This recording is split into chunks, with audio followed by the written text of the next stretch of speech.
Nah, dari mana kemudian gagasan ini muncul ya pada dasarnya dari apa yang kami amati dan ketidaksengajaan. Kami diskusi nih, negara ini kok mulai mirip-mirip parlementer ya. Ada wakil ketua DPR yang menyambut calon-calon menteri Ya. di rumah ketika wawancara calon menteri kan, di rumah presiden ya. Ya. Ya itu kok nggak dipisahkan lagi mana yang eksekutif, mana yang legislatif gitu ya. Ya. Lalu ada menteri yang melapor ke DPR, pimpinan DPR menemani presiden mengumumkan kabinet gitu ya. Pimpinan DPR melapor kondisi negara setelah kunjungan presiden ke luar negeri.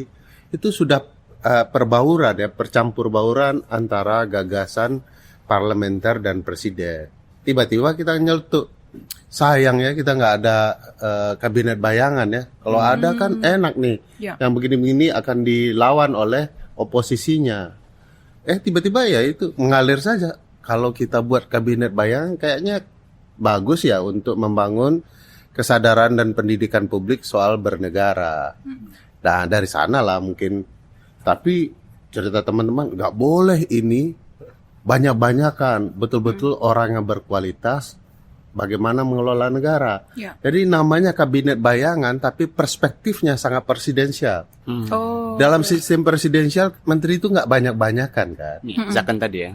Ya 15 hingga 21 orang. Penelitian kami bilang untuk Indonesia hanya dibutuhkan 21 menteri.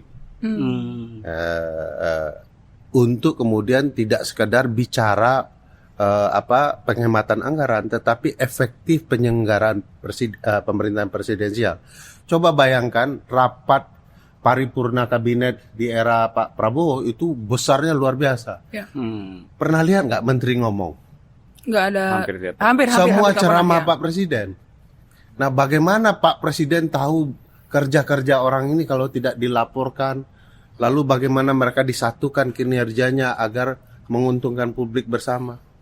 Jadi terlalu besar, rumit sendiri, gelisah sendiri dengan tata kelola bernegara. Ya kami tampil dengan lebih sederhana.